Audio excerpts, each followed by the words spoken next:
Yun, magandang araw mga bossing. May susubukan tayong unit bago kami mag-meet up. Ayan, kay Sir John, JBC PCP po. Ayan. Naka carbon fiber tank na po siya. Pakita ko lang yung target. Ayan, walang tama.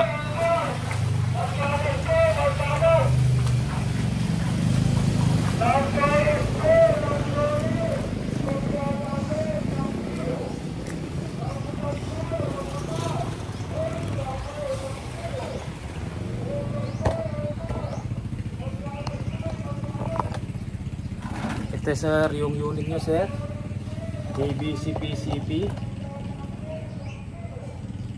Holding siya, T6 receiver po mga loads, regulated, 1.8 output, input 3,000. Yan, naka ilan liters yung tank nito? 0.42 liters po yung CF tank nya, malaki-laki na po, mataba. Yan, stainless yung hammer, yung folding stainless din. Meron siyang adjustable power trigger, adjustable trigger. Yung trigger niya may shoe trigger siya. Yan, chromoly steel barrel, 12 grooves. Solid steel po yung barrel niya.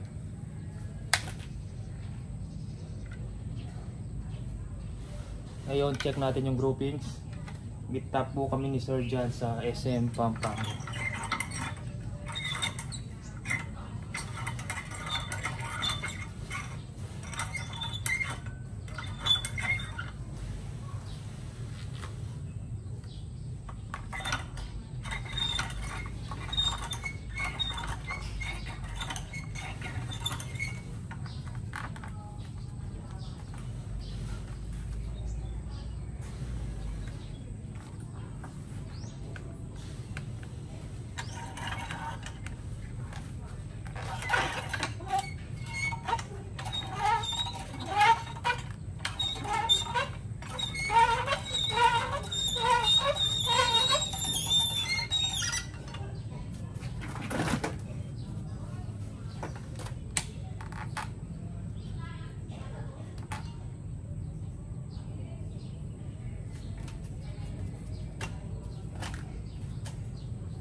Ngayon try natin sa Meteor pellet.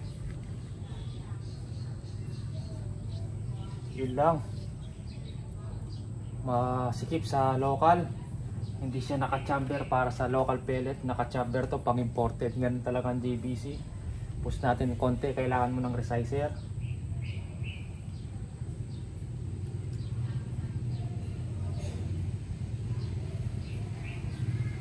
Yun, mahirapan tayo nito.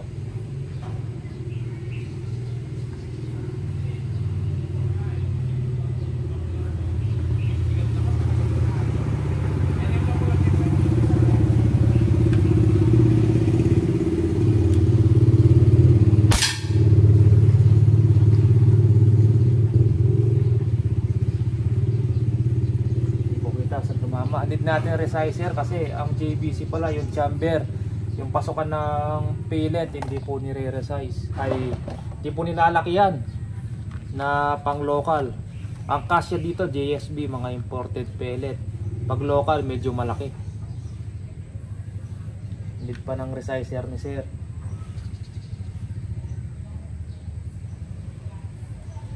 Yan o.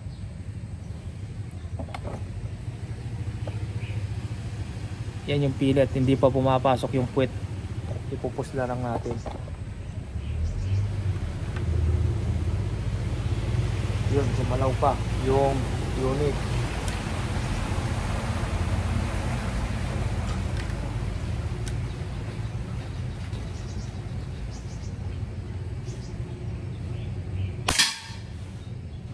Yun, pangalawang tira, pasok.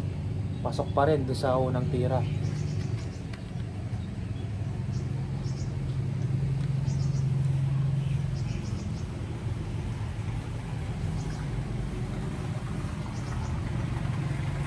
Tapos lang natin yung period.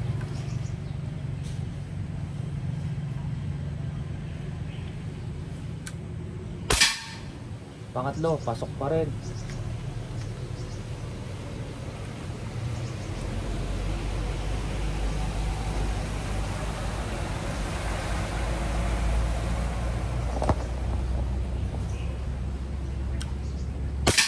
Pangapat, pasok pa rin. Ang laman kanina nito ay 328. Output niya pala 18.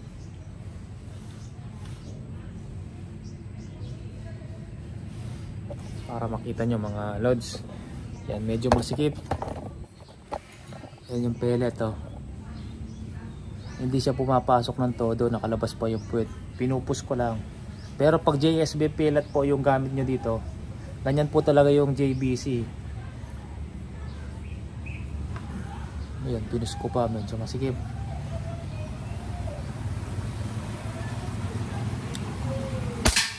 Yun, 5 shots. Regulated yan.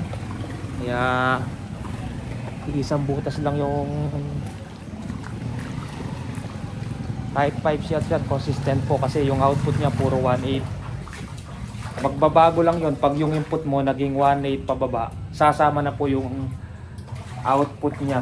Ay, pag bumaba yung input 1.8 pababa, sasama na yung output niya. Pero hanggang di bumababa ng 1.8 yung input niya, hindi po bababa yung output ng regulator. Ayan siya, 5 shots.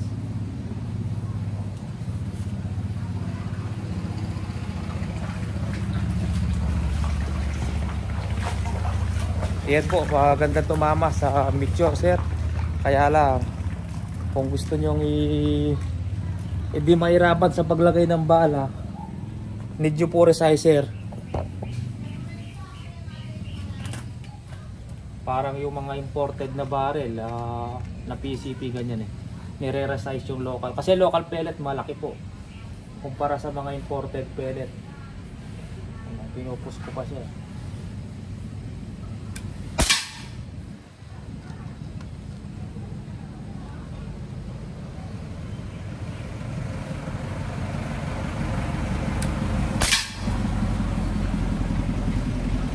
Pang 7.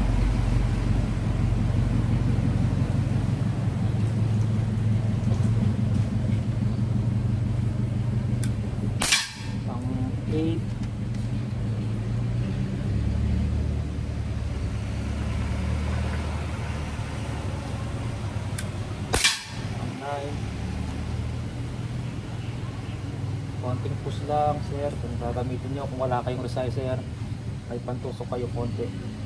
May pantusok kayo, push nyo lang ng konti para pumasok. Sa kamay kasi baka mayupi. Ipupus mo doon sa butas, sir. Doon sa butas. Ipus mo siya. Pag sa kamay kasi pinilit mo yan, mayuyupi yung puwet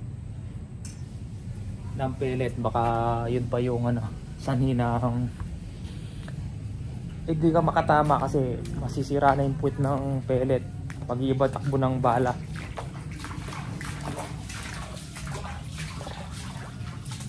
Ayan, 10 shots, hindi kumalaw.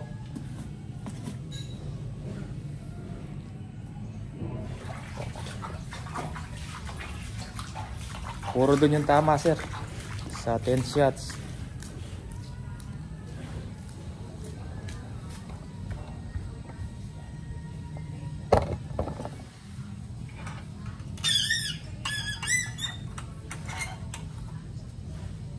Yun lang, pag inipit mo, nakagloss kasi yung finish ng wood, bumabakas yung pinagipit. Yan, bumabakas. Pero hindi nagasgasan yung kahoy niyan, sir. Nagasgasan yung lang, yung gloss.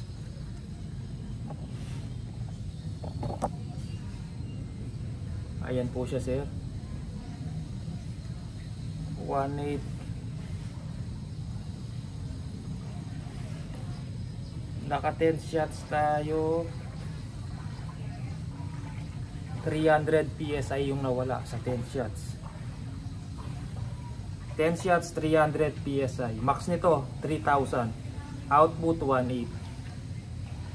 Yan, sige po mga lords, maraming salamat. Wala po tayong available na ganito.